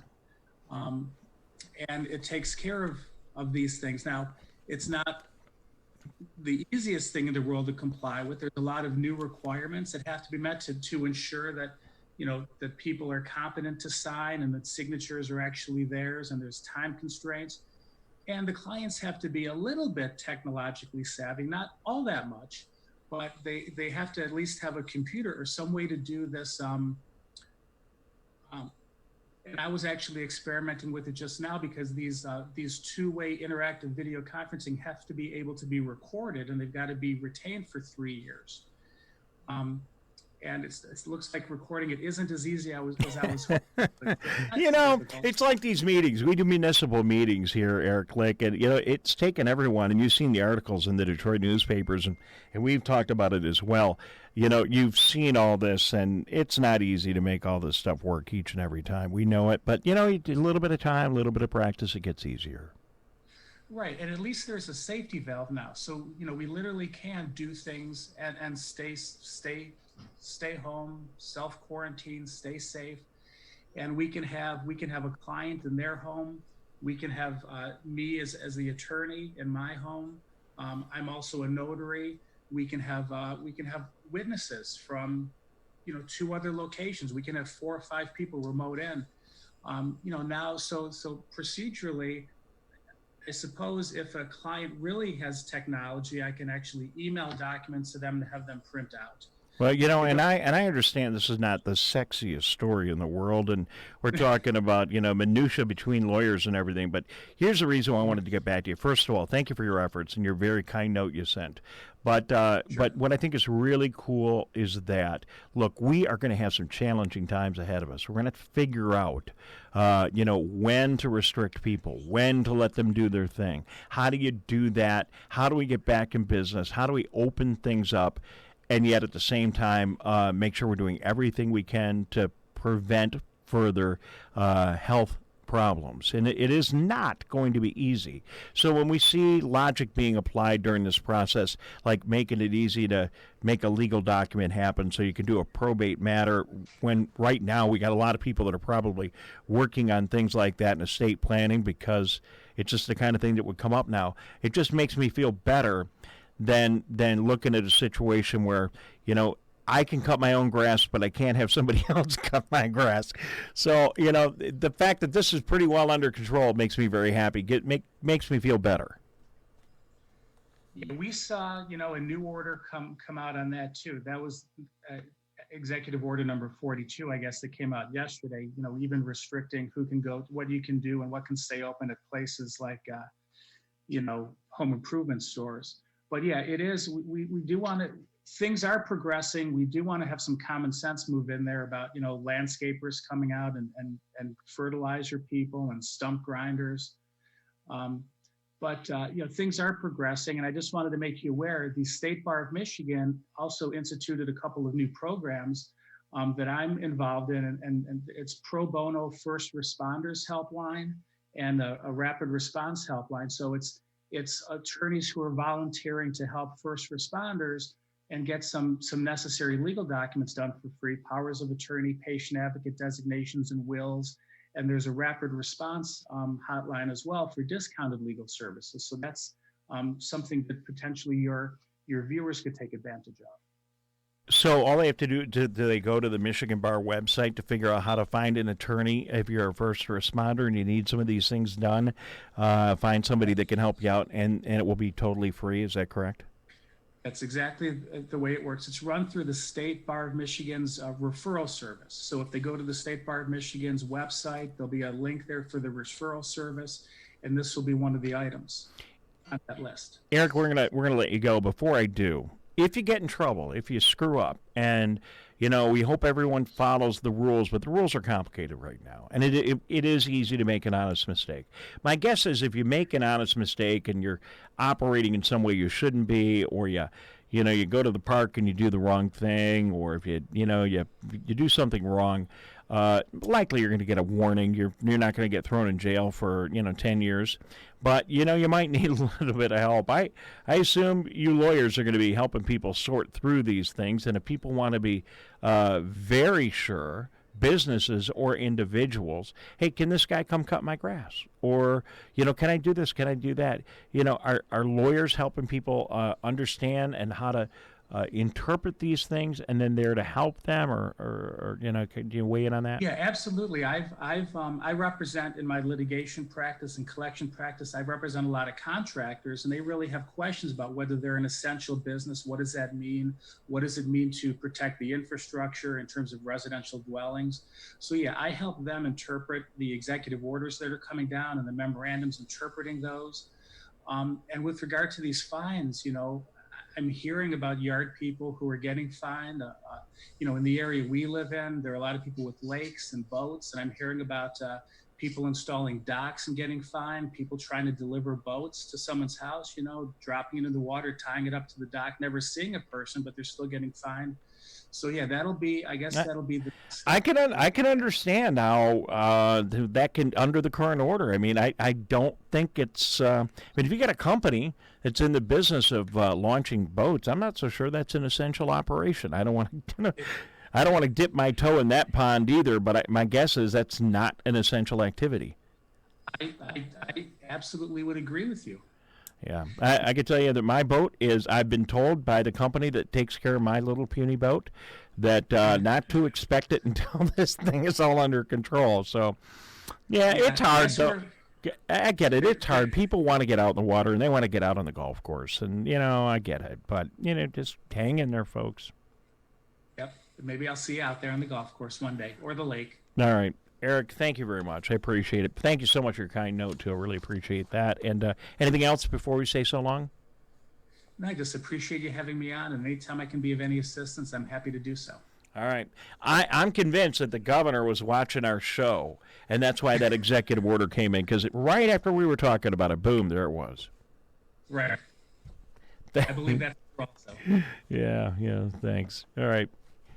Tyler, well, there you go. Let's take a break. Let's regroup here. We have Dave Lorenz coming in a couple of minutes from Travel Michigan. We'll get him connected via Zoom, and we'll head back through the headlines of the day, recap what has been presented here today, and try to put our plans in place for next week. This is your daily coronavirus broadcast, really, on the Megacast. I'm Dave Scott. Tyler Keefe over on the other side of the studio.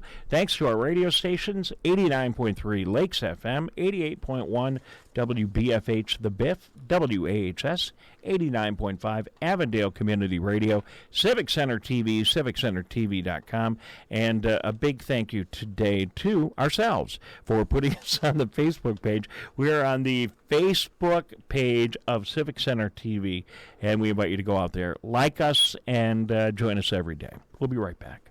I know you're concerned about the coronavirus, and we're working hard to combat its spread and keep your family safe. But we need your help too. Wash your hands often with soap for at least 20 seconds.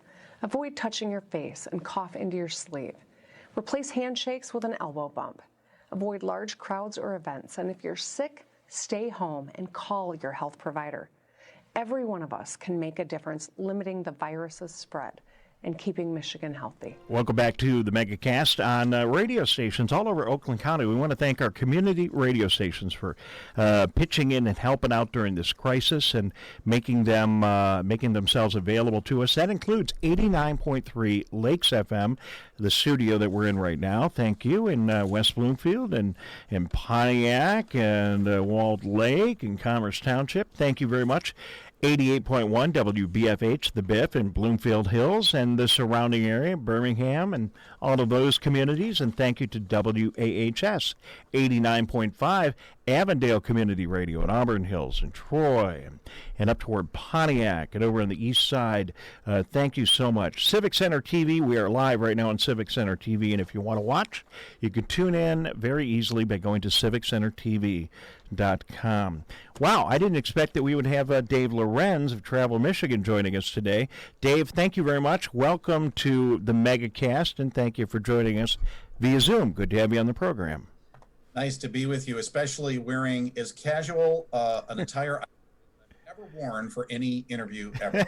I don't think I've ever seen you in the media or at any of the meetings that I run into you without a tie, Dave Lorenz. Yeah. You know, there's a silver lining to every bad situation, and not being able to wear a tie or being required to wear a tie today. I guess that's one little silver lining, isn't it? Well, you can't see me. Our audience can. I get ties maybe 50% of the time, but I'm not a big shot like you. Dave leads our Travel Michigan effort here in Michigan at the Michigan Economic Development Corporation. We hear you on WJR with the Travel Michigan Show. You are the state's voice of travel, and man, Dave Lorenz, what a challenging time we are in right now. Really is for everybody, I know, and especially in Southeast Michigan. The rest of the state is pulling for you guys and praying for you every day, and you know, these things are scary for people. Any change is difficult. It's difficult for us. We're human beings where we don't take change very well, but especially something like this where we're not allowed to connect, and connections are so important. It's what Travel Michigan does. It's what the travel and tourism industry does, is it brings us together. And here we are, secluded in our homes, not being able to travel. It's difficult, but I'm here to tell you, this is not going to last forever. We will get through this. And even though I know there's this feeling of being alone, you're not alone. We are in this together. Keep on hearing that everywhere, but we really are. We're in this together. And I hope there's some comfort in knowing that this is not a challenge that we should feel alone in dealing with. And, you know, with that thought, you know, reach out to your friends and family. If you're dealing with the stress that we're all dealing with, you're feeling anxious, nervous, share that with your friends and family. And if you do that, you might help them as well. So we'll get through this. It's a tough time for all of us, especially the travel and tourism industry. It's going to be a while before we get back. But interestingly enough, our industry is the first to get hurt with something like this. We'll be the first to come out of it too. And we're going to help the state move forward. It's the way it always goes. Dave Lorenz of Travel Michigan joining it. What is your official title? Are you executive director? A vice president. I'm a vice president of the Michigan Economic Development Corporation and travel director for the state. I think I knew that somewhere on a sheet of paper. I had it here somewhere. But, you're not wearing a tie. I don't have all my paper here. We're trying to do this informally. I've known Dave for a while. He's always been very kind to me and always there when we call. So I really appreciate it today. Dave, the governor's order now goes to the end of the month.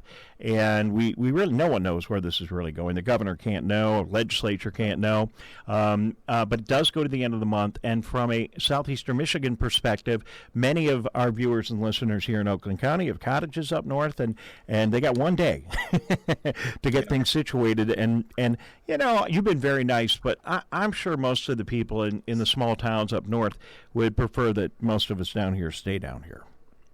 Well, the truth of it is that the less we travel right now, the better it will be for us in a very short time in the near future. And this is the time to really buckle down and do all we can. And, you know, you think about the crises that we've dealt with collectively as a society over the years, just recently, 9/11 or the big recession we dealt with. Those were issues that we dealt with together. And just like this, we didn't know what the outcome would be. What we did know is there were things that we could all do to impact that outcome. And there were difficult things to do. In this case, think about this. What we're asked to do is stay home. How difficult is that? I know it's not easy and it's not normal, but compared to what we were asked to do and what we had to do at times of crisis in wars, think about this. We're asked to stay home. We're asked to give up golf for a while. We're asked to deal with things like not going up north. We just can't wait to do. I know there's this pent up demand after winter, this cabin fever. I understand that. But if we all do our part by staying apart, we'll be able to get back there sooner. That's the truth. The science shows it. Everybody knows it. It's proven over and over. So if we do some suffering now, we'll be able to celebrate together later. It's that simple. Now, Dave, really well said. You said it as well as anybody. We all know that. And it's still challenging, but I appreciate your inspirational words, and they do help, especially considering the source. You represent the travel industry here in Michigan, and they're really taking it on the chin. How are our travel, our hotels, our resorts, our summer spots, it's one of the most vital components of our economy here in Michigan. How are our friends in the tourism business doing? Well, we're in really rough shape right now. If you think about it, the travel and tourism industry, roughly half of the employees in this industry are out of work right now. They're laid off, they're furloughed, they're scared. So many of our people are gone through a major economic crisis as those of us who were in the boomer category. We remember those days when there was 12% unemployment. And I personally remember standing in line outside of the employment office. There were so many people. We would stand in line, and it was just going through the parking lot back there in the early 80s, I guess it was. But millennials have never gone through this before, so it's especially difficult for them. And we have a lot of them in our industry just starting out and getting their careers started. So it's difficult for them. The Michigan Restaurant Lodging Association has put together a foundation, and they're looking for donations to help with that. I'd encourage you to go to the MRLA website and give whatever you can, $5, $10, whatever it is. It all generates and builds for them. And then they're giving out $500 checks to people who have been displaced in the industry. I know we're all suffering, but you think about it, these are the people who make our day. They serve us, they treat us well when we're out traveling and we're going to our local restaurants and such, and they live on tips. They live on their hourly salary and such, but they also live on tips. So they're especially hurting right now. I'm thankful that the state of Michigan, the Michigan Economic Development Corporation, and the feds have all come together to provide these services to help, but it takes a while to get that in motion. So whatever you can do would be great. Now, when it comes to the industry moving forward, when we are allowed to travel again, what I'm hoping for is a resounding stay in Michigan program, that people in Michigan who had to give up their trips down to Florida or Alabama for their spring breaks, I know that's really something people love to do as it gets warmer down there and it's still cold up here. But when we're allowed to travel, it's going to be warmer out there. And I'm hoping that people, instead of taking those trips out of the state, that they'll stay here and they'll be part of the solution to bring us back quickly. And now I have to tell you, I'm never somebody who says don't travel out of the state. I believe in the value of traveling around the world, and for us to be able to see what happens in other places and to explore other destinations, to get to know other people around the world. It's good for us in so many ways, if only it makes us appreciate where we live that much better. But right now, this year, I'm going to plead with people to please keep your travel dollars here in Michigan. That will help us come back that much stronger for leisure communities. And there are places like Detroit, it's going to be a year before that comeback is really felt, because they really depend on big events like the auto show and the Grand Prix and all these things that have been canceled. So when the time is right, I'm begging of you, please, be a tourist in your own town, stay in your area, support Detroit and the region as well, because that will pay big dividends down the road. Dave Lorenz of Travel Michigan, is the industry ready to ramp back up quickly? Not really. The challenge here is that this is something, we all deal with crisis management planning, and most of that is in the communications area.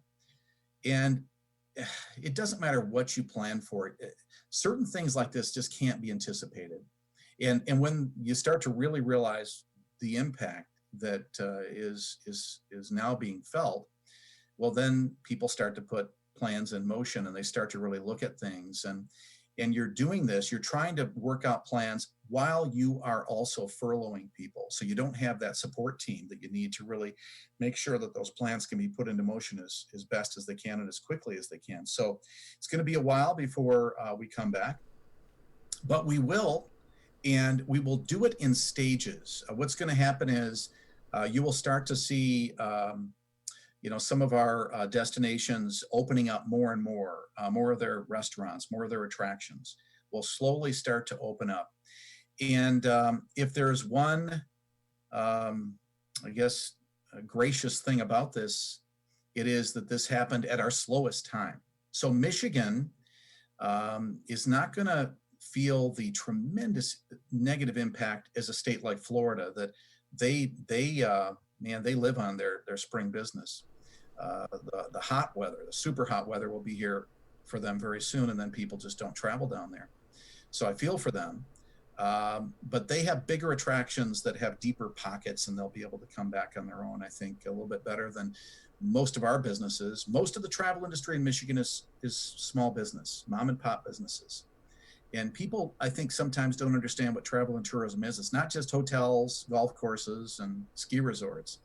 It's all these connections you have at the consumer level, the retailers. Think about all those retail connections you have, restaurants, and there are all the other things you do in destinations, all the nature-based experiences, the sport activities, all that. So they'll come back in their time, but it's going to be a while. All the research I see from the people who really know how these things can go show that we'll start to see a real rebound in the second half of the third quarter. Fourth quarter, there'll be a bigger rebound, but a state like Michigan, we have less activity in the fourth quarter. So if you look at it from a microcosm basis, just here in Michigan, if we do our part and we travel here in Michigan this summer and this fall, we can really start to make an impact to come back. All right, Dave, I assume that the governor is getting input from the travel industry, and if that is happening, I assume that's probably coming from your desk. Are you talking? Do you mind if I ask if you? Well, I'm going to ask. You don't have to answer. Are you talking to the governor? Is the governor, as these difficult decisions are being made, getting input from your industry? Certainly getting input from the industry. I've not personally talked to the governor in several weeks. Let's just say she's busy because man, oh man, I would not want that job, especially now. But the thing is, our interests are being heard by the administration. They're doing all they can. And here's the thing. I know there's a lot of criticism about some of the things that are being ordered right now. And I understand that. I understand people's desire to get back to doing the things like gardening and such. I really understand it. But so does the administration. They're looking at many things, and they can't think along certain lines like just tourism. They have to think about the broader picture. And as much as I, too, more than I can tell you, want people out there traveling, the fact is that the administration needs to look at everything. And the number one issue right now is to get us healthy, because nothing else is going to move forward until we get physically healthy again.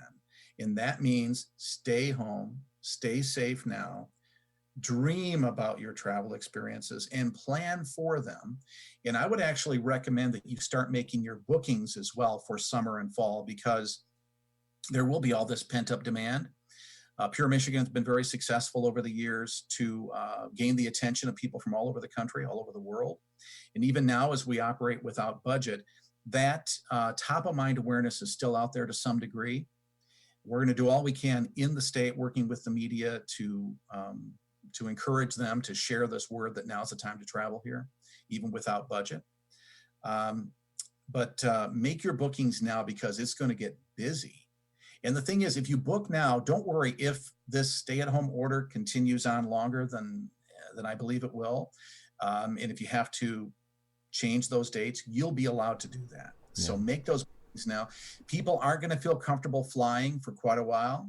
They're going to stay closer to home. Most of our travel will be by car. That works to our benefit, by the way, because we do really well with drive-to experiences.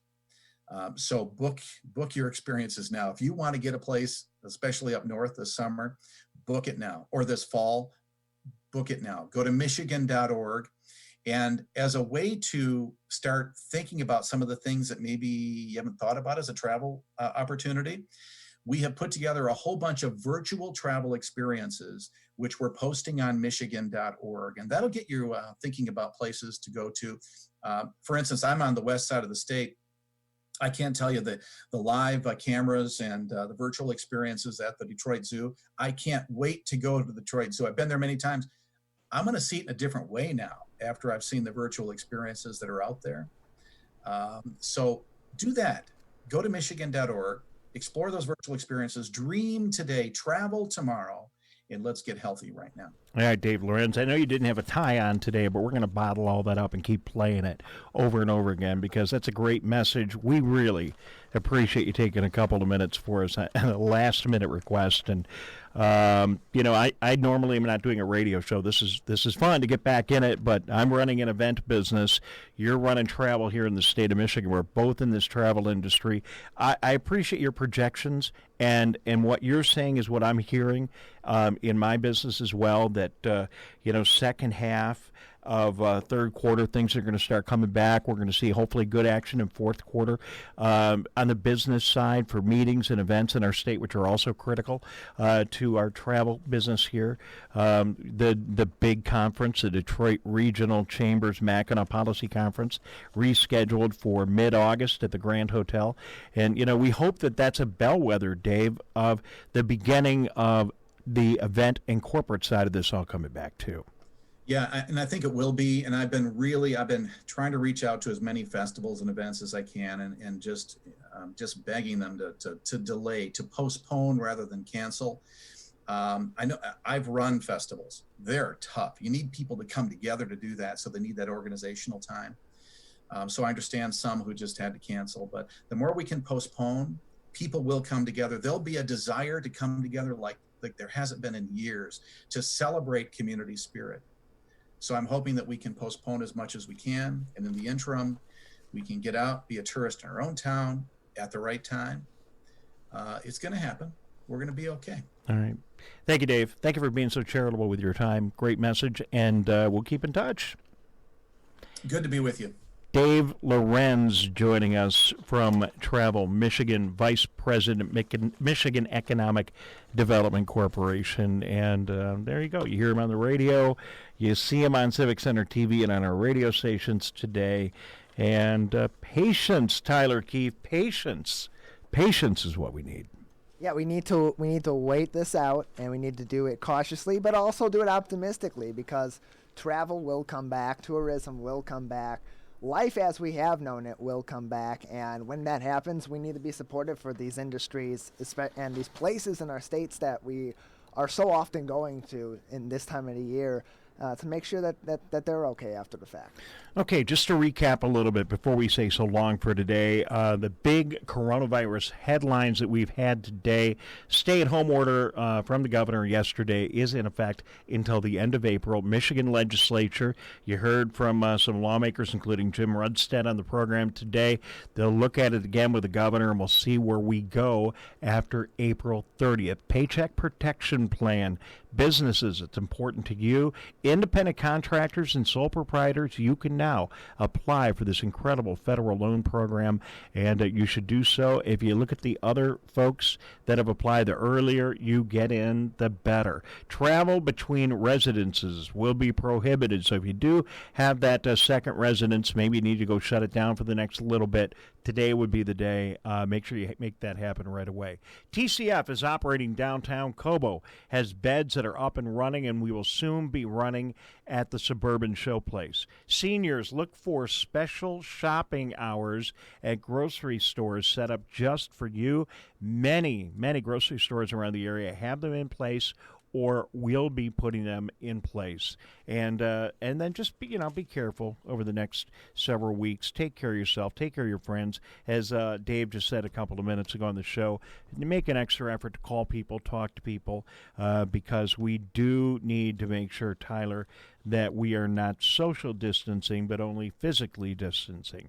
And with the Passover holiday and the big Easter holiday this weekend, good time to stay connected and look. I like a lot of what Lorenz said. I think the best thing of all he said is, look, if the worst thing we got to do is stay at home for a little while, man, that's a lot better than others have had to do before us during crisis that we faced and survived. So there you go. Yeah, it's been a different situation than we've ever had, and we have to have a different response than we've ever had. And I think that's what the people of Michigan and the U.S. are doing. And as long as we keep at it and we stay together on this, I do think that we'll come out better and we'll come out okay. Okay, quick update before we say so long. Take a quick look at our website. Here is the Civic Center TV website if you're looking and watching online. And if you look at it, you'll see right there the home page. Well, that isn't actually the home page. Right here on the home page, if I click the button and this updates, you will see that we have a lot of information for you, and maybe our web is getting a little slow there. It is. There's just, Tyler, there's so many people tuning in to CivicCenterTV.com. Our website isn't updating, but trust me, if you're watching on TV, there's a homepage link. You'll have archives and video there, a lot of news and information and links to the people that we've been talking to are going to be right there on the coronavirus page. Go to the Megacast page, and there you will find all the information you need and all these interviews that we've been doing over the past several days. Share that link with somebody. You can hear the words of your lawmakers, local officials, first responders, Travel Michigan, everybody. It's all in there. A wealth of very helpful information is there for you. We got to scoot along. Thank you very much for being a part of the broadcast and joining us on Civic Center TV this week. I appreciate all of our guests and all the people that put the show together.